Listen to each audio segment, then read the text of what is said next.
guys, Daniel Gorley here with Worship Probs, and I am joined with my friend Mr. Brian Tabor. Yep, how are you doing? Yes, how you guys doing? And this is another episode of Worship Karaoke. And guys, we have an awesome episode. Brian, Dude, can you wait? next level. I cannot wait. No, it's going to be like killer. Cannot wait. It's going to be killer. Guys, we have such an awesome guest. It's somebody that you guys know in the community and you love.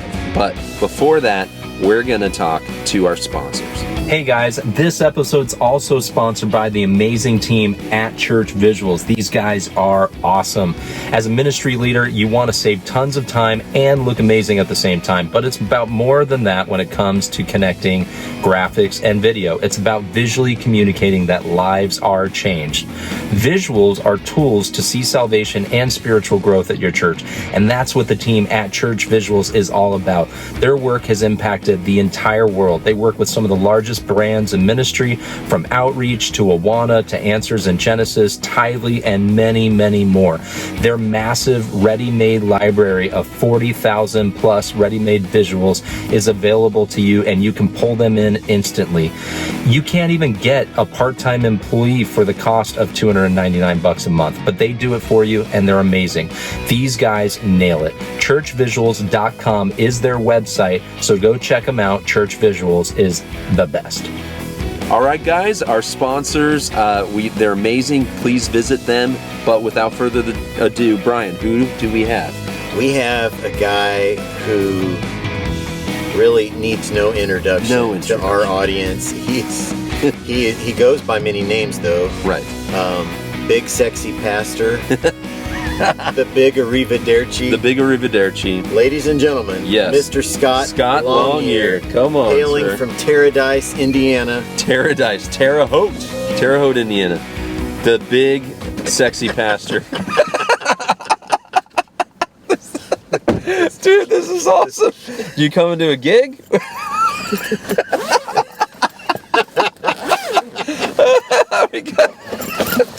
We got a guitar. Dude brought his axe and everything. Okay, you got to put that back there, Brian. Guys, this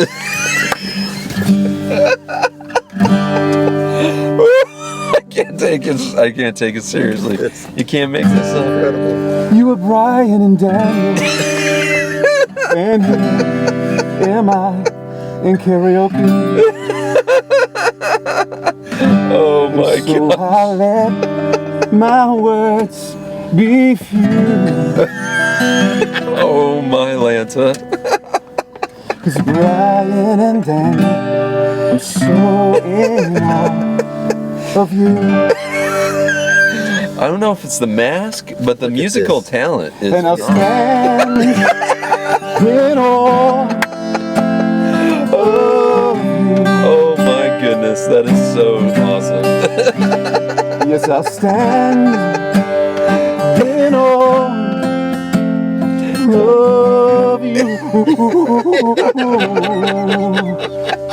Brian. And I'll let my words Next level, man. be few. It's the Masked Avenger. Yes, I'll let my words be few. Yeah, but And I'll let my words be few, be few, be few, be few. no, so the words are many, many, many. All right. 'Cause Mr. Gordon, I'm so in awe. Hey, Big Tasty, I'm really in awe. Yes, I am so in awe of you. Oh, all right. Very nice. Fantastic. Very nicely Look at done. that, man. Wow. Look at that. Mr. Longyear for the win. Goodness gracious. Okay, Brian, by far the best entrance we've had. That's the best entrance Is that we've best ever entrance had. we've had? I'm just going to hang on. Are you going to be playing the whole time? Brian's got, you gave him something to fidget with, so now he's got There you go. There Guys, you go. this is Worship Karaoke. You never know what's going to happen. Oh my goodness. All right, well, we're getting buckled up. We need to be safe as we hit the open G-chord, run. The G chord. That's all I got. As I was going to say, Brian, you don't play guitar. I don't. You're a That's keyboard, all I got is right? the old G. Okay. Do you ever like you don't ever attempt like to learn or pick up the I did the take axe? lessons for a year, and what I got out of it was a G chord. A G chord. Well, That's I mean, a lot of money for one you chord. could, that's one of 3 chords you need for most modern Yeah, worship exactly. songs. So, Exactly. Brother, how are you? Mr. Man, I'm Longyear. good. I am good, man. I'm so glad Thanks you're for- doing this. We're so glad you're on with us. Thanks for having me. Oh, guys, So, I feel gosh, like we you just don't need to pray any- or something after Right? that. I feel. Oh, No introduction is needed. But No. This is Pastor Scot Longyear. the Maryland best is he Community says Church. just You guys behind know the this guy. yeah behind the scenes he goes, I got something for you. Just hold on real quick. At no point did I expect that. I was getting some So weird good. looks from the people at Chick-fil-A Yeah, standing out sure, with a that's- guitar that's and fine. and a fake mask. Oh. Okay, we're Christians. They're like, It's oh, we get it. All right, we Oh understand. my Yeah. goodness. So, man, how are you? How's your summer been? It's good. You know, summer's the crazy run we do, like a lot of churches we do at the movies. So we're in the middle of production Right. on that. So it's real. It's great because it's a perfect place to invite people who don't normally come. And so, but there's a whole, once we get to it, it's great. But there's a whole lead up to it in production and writing. And Yeah, all I was that gonna stuff. say It's you have a super fun. lot of slow planning to get to that point. yeah. So Yeah. So you like do anything like zip lining or get shot out of a cannon or anything like that? No, we did. We just the one we showed last week was we shot Bucket List. Okay. And so we shot it on location at an airport, and Nice. we've got a set designer and everything, and so she had me in a legit skydiving suit. Nice. And then a harness. Nice. And then some guy had texted me, he's like, "Did you jump?" And I was like, "Well, the harness actually came from a construction site somewhere down." Probably not. Yeah, probably not a good idea. Yeah. Well, if they ever put you in like that flame retardant suit and then you walk on set and there's like a flamethrower, don't do it. Don't do it. Daniel reminded me of Yeah, warned me. your production team looked at on YouTube and they figured out how to do it. And you don't want to do that. So that's awesome. Oh, man. Oh, man. All right, well, guys, this is Worship Karaoke, and besides the weird, set changes, costume changes, and guitar playing, this is all about the music, right, Yes, Brian? yes. Okay, and we're obviously driving on the open road, so let's. We picked 2 songs, Scott, and you picked 2 songs, and All right. you don't know the 2 that we picked. Yeah. Oh. And usually I say the you dirty song, dogs. the song selection is based on whether Brian likes you or not. So we're gonna see It's if. gonna be some Phil Wickham or some Chris Tomlin that are like At this in the early in the day, stratosphere, exactly. right? So let's see what Brian picked for you. And Brian's kind of notorious for some. That's good. Wait upon the Lord, we will wait upon the Give me some. Lord. Strength rises, we wait upon the Lord. Wait upon the Lord, we will wait upon the Lord. Our God, you reign forever. Our hope, our strong. I thought somebody's gonna do it. Might as well.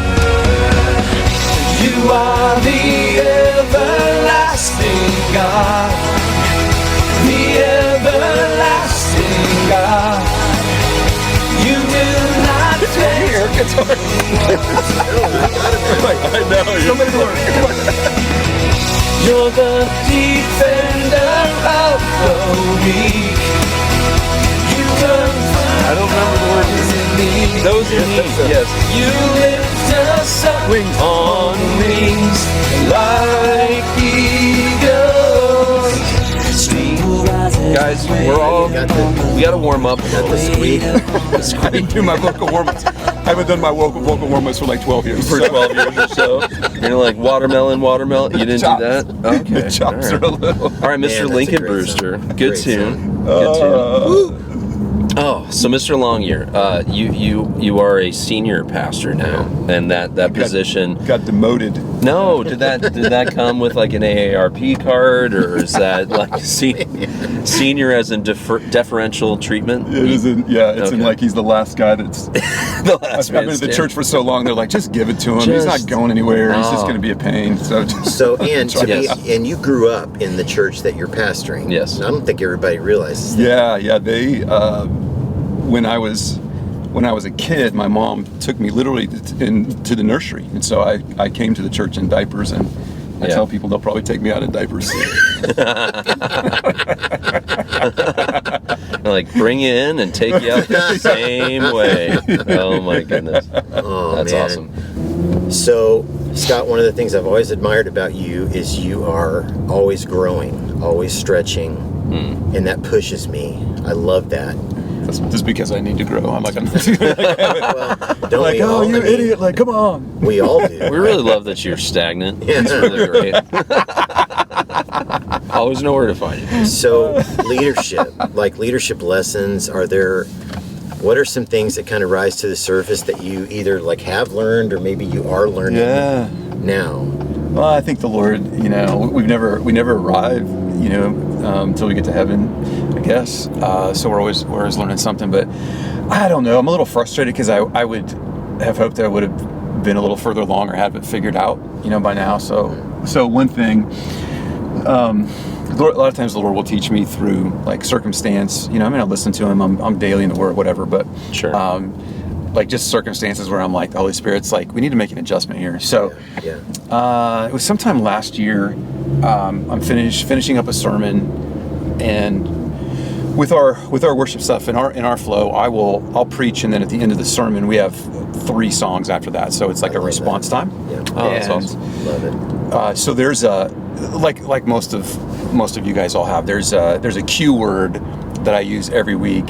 And so that's the cue for the band to come back and do their thing. And I joke with them. I'm like, look, it's always cue, and then it's about 3 more minutes. I'm landing the plane, Sure. and I'm gonna pray. And if you're not there, I'm leaving. Yeah. Like Peace out. Right. Longyear out. So, don't be stuck in the green room or back with your with your families. We're like, let's go. Right. So I'm preaching this sermon, and I hit the keyword, and I'm out of the corner of my eye. It's nobody's moving, right? Oh, jeez. I'm like nobody's coming, so I throw it again, nothing, and then I do So as the band is coming, Right. so Which these guys seems pretty obvious. You would think. Yeah, that's you would pretty think, and so they finally start trickling in, and I'm like sweating bullets, right? But I'm like, I just got to end this. I can't. Like, what am I to do? Right. So we end the deal. And make the transition, the little handshake. Yeah. So I walk off stage, and I come around backstage, and one of our production guys is there getting his camera ready. Okay. And he looks at me and he's like, "Man, you threw us," And I was like, by this time I'm like, I just said, well, I used the keyword twice, and I told you guys it was time for worship. So I don't know what's going on, right? 15 seconds later, my phone dings. Yeah. And it's my front of house production guy who says, your mic is on. Oh. Now, to be fair, everybody's thinking like he should have shut it off. Yeah. But this is a guy that I've been working with for 15 years, and our pattern is as soon as I turn around, I always turn my mic off. Right. Always. Right. Except for this time. Yeah. So I'm like, whoa. So I'm like, dude, surely it didn't come through, right? So I go back to the green room. I scrub up the live feed, and you can hear it crystal clear. Crystal clear. Now, it didn't sound as angry as I thought it was, but it still wasn't great. Yeah. And dude, I was gutted. I'm just like, man, I've embarrassed my team. I've shown myself. You're better than this. This is not the heart of Jesus. Yeah. So I had to, every time we make a mistake, we talk about on our staff, like you have to figure out what you did wrong, how you gonna make sure you're not doing it again, and are there any relationships that you need to patch up. Right. So I patched up some, circled around to some guys, but I was just praying through it, like, Lord, what do you, like, okay, there's probably a lesson here for me, what is it? And I just felt the Holy Spirit say, your mic is always on. Yeah. As a leader, your mic is always on. Yeah. Which is a little unfair sometimes, because you're like, as a leader, you're like, when do I get to tell people what I think? When do I get to tell them what time it is? Like the scene from Liar Liar where he's in the boardroom, right? When do we get that moment? And the Holy Spirit's like, no, you can't. Right. I had a mentor once who said, the higher you go in leadership, the less choices you have. Yeah. So and I think as leaders, worship leaders, production leaders, senior pastors, and everybody really, your mic's always on. Yeah. And so it was just a reminder to me of like, I don't want to talk about people unless I would say something that I wouldn't say to their face. You know, Sure. I have to watch. The reason that I don't swear here is because I don't want to swear on stage. You Sure, know, yeah. like, yeah, your mic's always on, and your words have a lot of power, especially if you're in leadership. Your words carry just some different weight. So that's one of the things that he was teaching me. Like, your mic's always on. I'm like, well, that's not fair. And the Holy Spirit's like, I don't care if it's fair. Yeah, It's just it doesn't matter. So, Wow, that's awesome, man. yeah. I mean, not awesome that you had to go through it, but awesome that we could reap the rewards from that. So Absolutely, man. Yeah. Wow. Well, Scott, we've done a song, and it was one that Brian picked, and Brian, it was pretty good. It was a banger. It was a Not bad. banger. That's a certified banger. Certified banger by the banger. I don't know. Is that association Police, yeah. of banger police? Wow. All Banger right. 5-0, Gabe. Just picturing a guy with a nightstick and banger on the hat or whatever. All right, so we have a second tune. You have not heard this tune. Or Okay. actually, no, Okay. you have heard this tune. This is Okay. one of yours. So this is. I don't even remember what I picked, so this will be a surprise. Well, to it's all of good. us. It's going to be new for you. It's Okay. going to be All right. new for us. So let's see what we got. Oh, this is a good Oh, you tune. get that chorus on the guitar, so we know we're old school. Won my affection. Oh, yes. All right. And you captured my heart. You guys familiar with this? Absolutely. Oh, This is Chris. Sarah Kofi. Have my Kofi. devotion. My worship is yours. You've won my affection. You've captured my heart, and now I am yours, completely yours, forever. I love the chord structure awesome. in this chorus, man. It's so cool.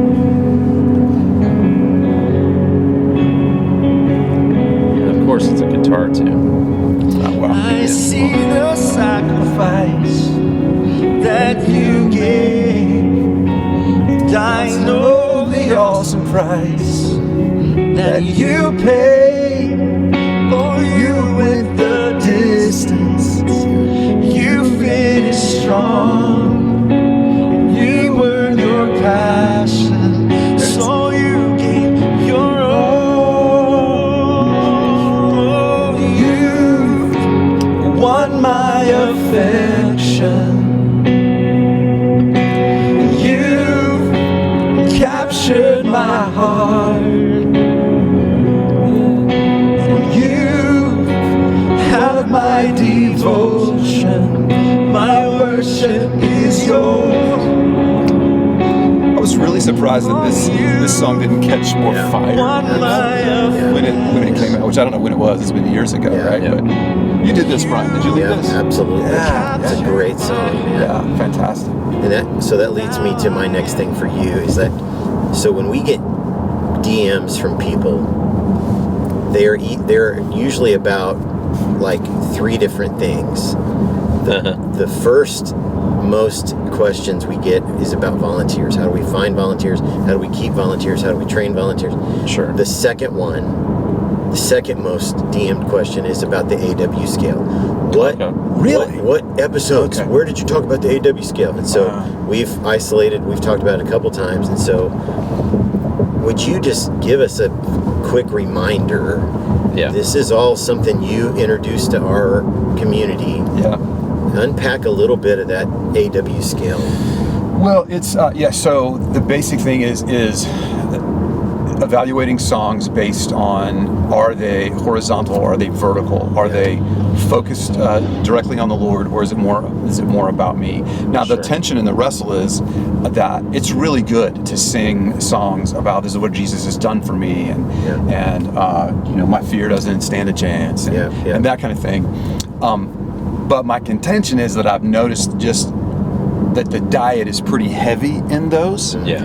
And I walked out of a worship gathering once, and I was like, if I didn't know any better, and I was somebody coming in from the outside, I would think that this group of people are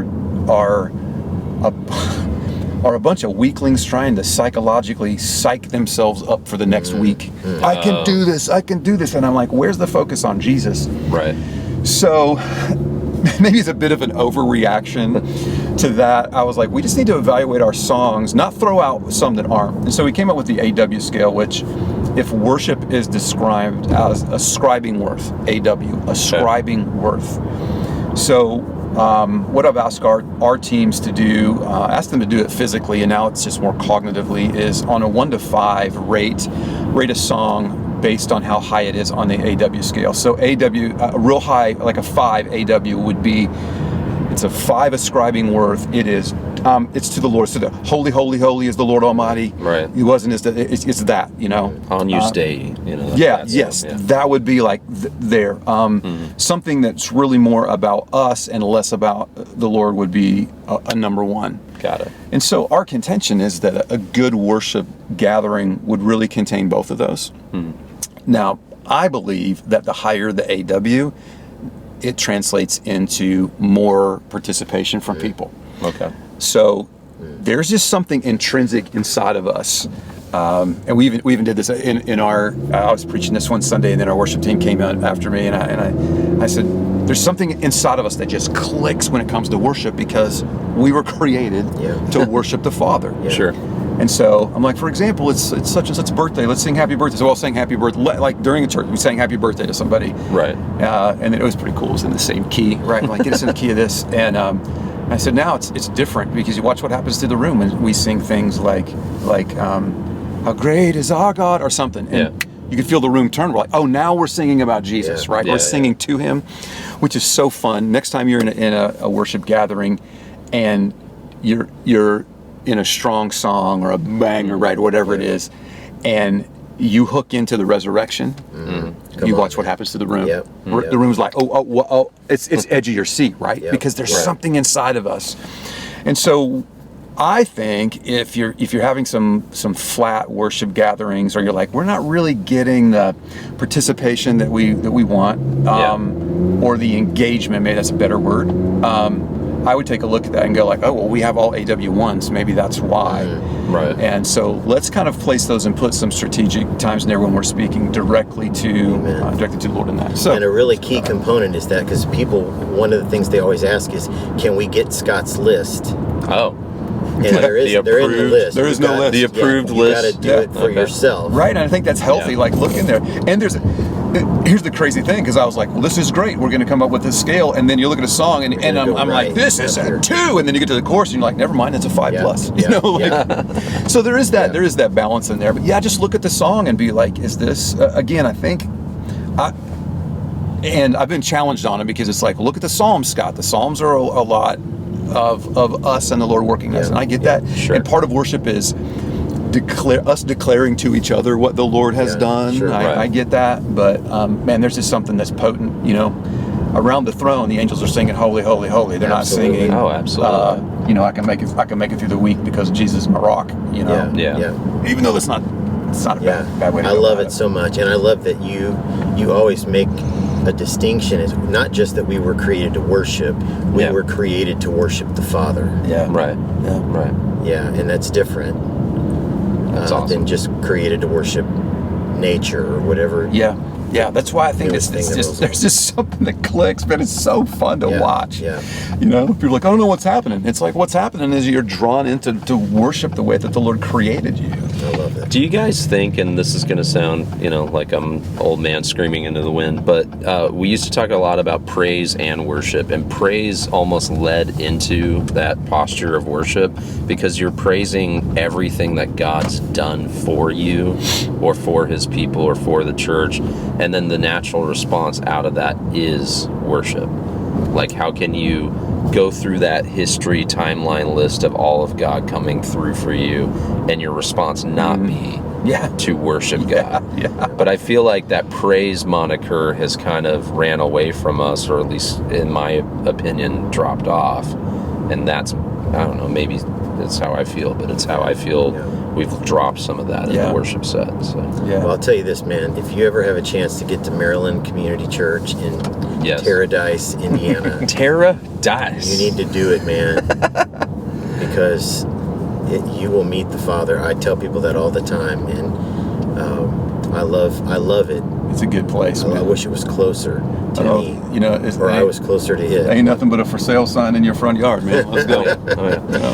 All right, guys. So this has been good, but it's about to get crazy. So we are going to play what I like to call "What's in the Glove Box." Scott. Scott, are you ready? Okay.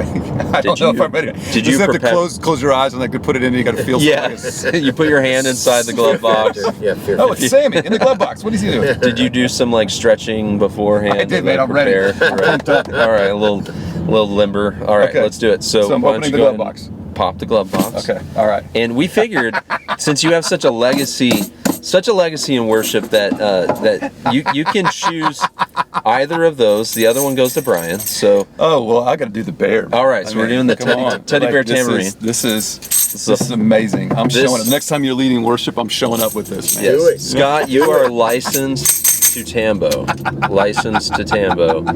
And Brian, that is a rhythmic device. Are you got it?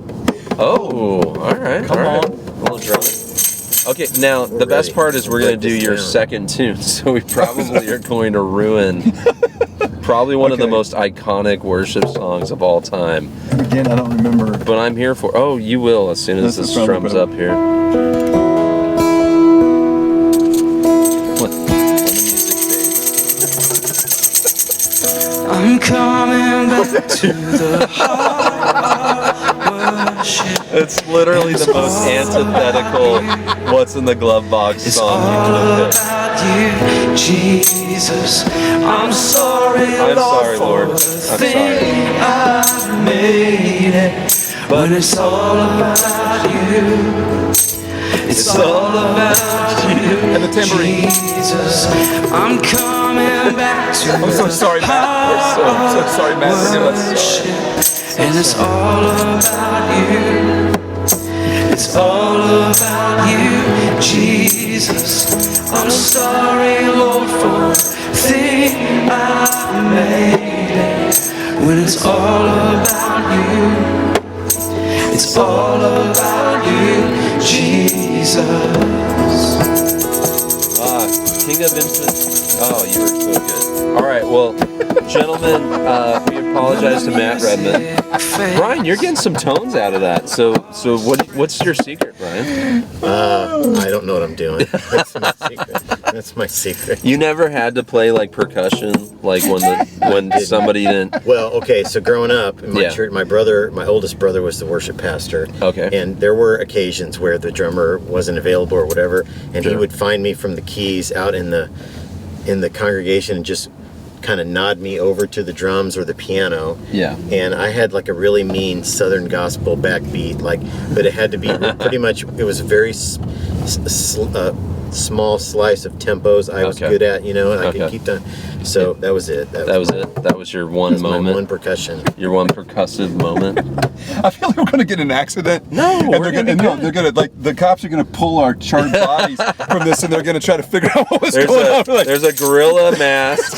There's tambourines, guitar. There's a whole bunch of equipment in here. Cameras. It's okay. How great is your faith? How great is your faith? Oh, goodness gracious. All right, so Scott, I have questions. Okay, so you were worship pastor, and now you're in that senior leadership role. And I know Brian said there's a lot of questions that come up with the AW scale and all that kind of thing.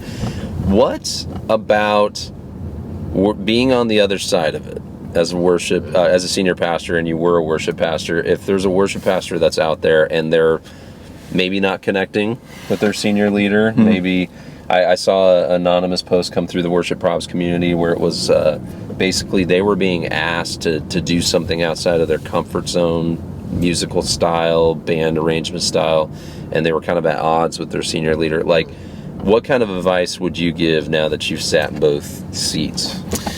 Do you get this question a lot? Yeah. And that's, the number one thing that the conversations we have is, it's I don't say it's rare. Sure. But most of the time, it's my senior pastor and I are like this. It's not that we're best friends in the world. So, right. I would think being on both sides, like you somehow got to foster a relationship. Sure. in that whole thing. And like, I would say, like, cut your senior pastor some slack. It's really, take this the right way, but it's really easy for you to do the job, for you to think that you could do the job, or to evaluate him from second chair. Right. And you have no idea what it's like to sit in that. Yeah. So I ran shotgun we did a succession plan with the guy who's our previous senior pastor. He was on this retirement track. Yeah. And so I think we ran like hand in hand for like 5 years. And internally I got to some places where I was like, just give me the keys, dude. How hard is it? Come on.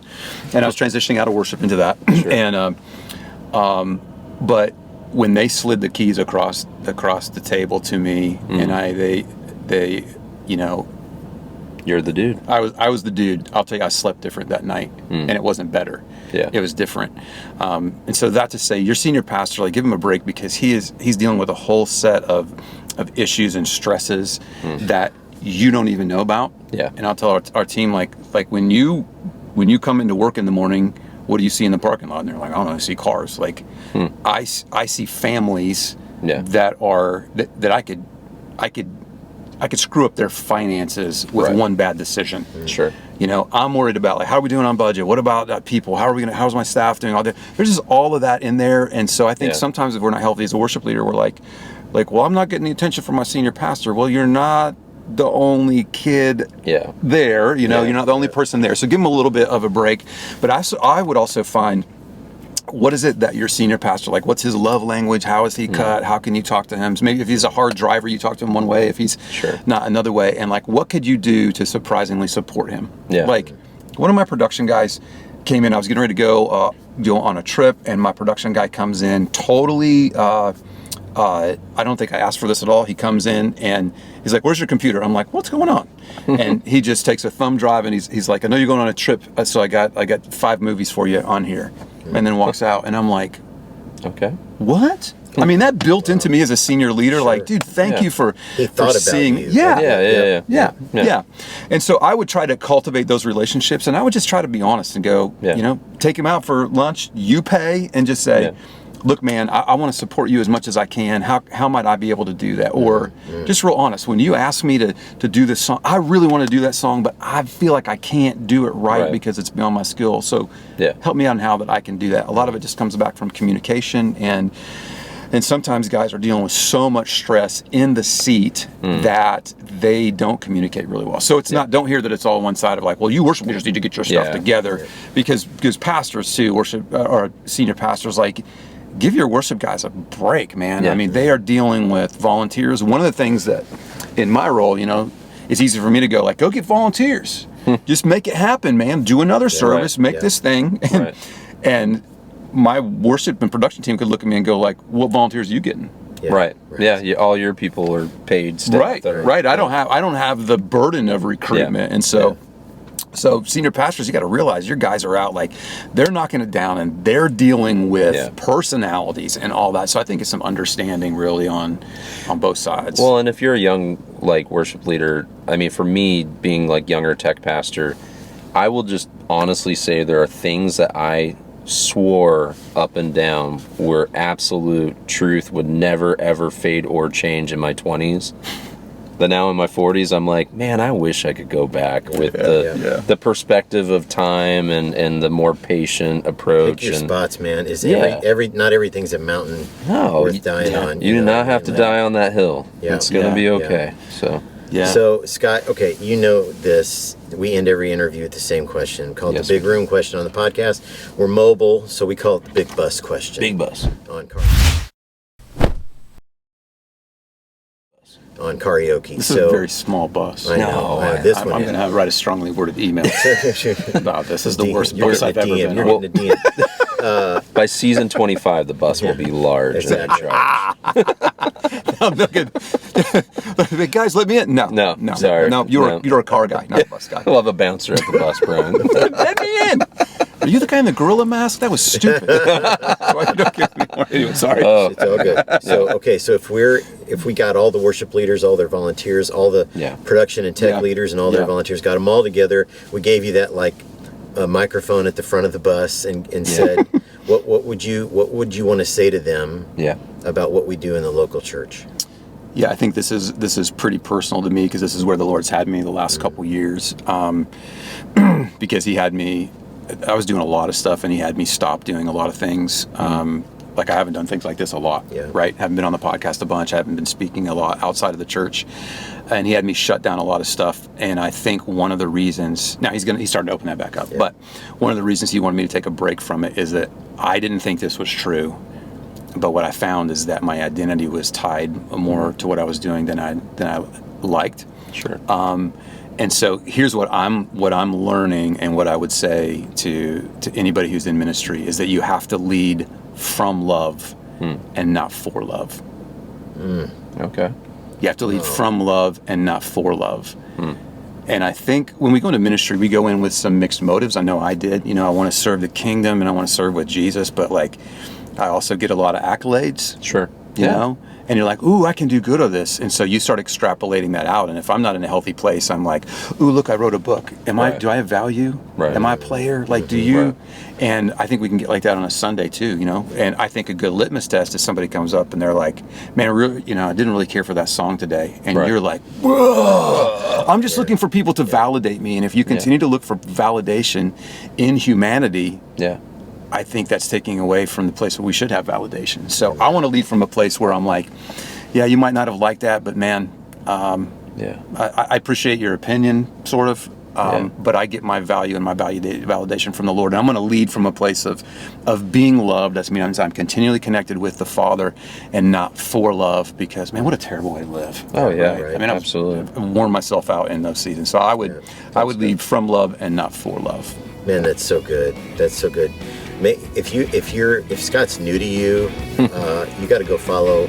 Well, first off, where have you been? I mean, you're under a rock. Exactly. You're literally living under a rock. Make sure you go follow at Scot Longyear on the socials. Yes. And ScotLongyear.com is the website. Yes. You're opening up some speaking opportunities in 2025.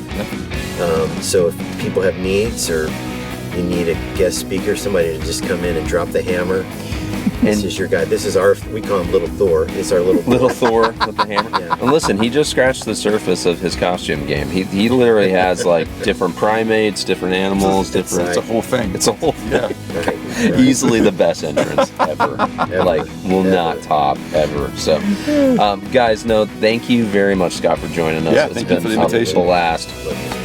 Love you. Lots of love in the car. And guys, this has been another episode of Worship Karaoke. If you love this, please go to our YouTube, subscribe, and visit our sponsors. Brian, they're the only reason we get to do this thing. They're amazing. They are amazing. So without further ado, peace.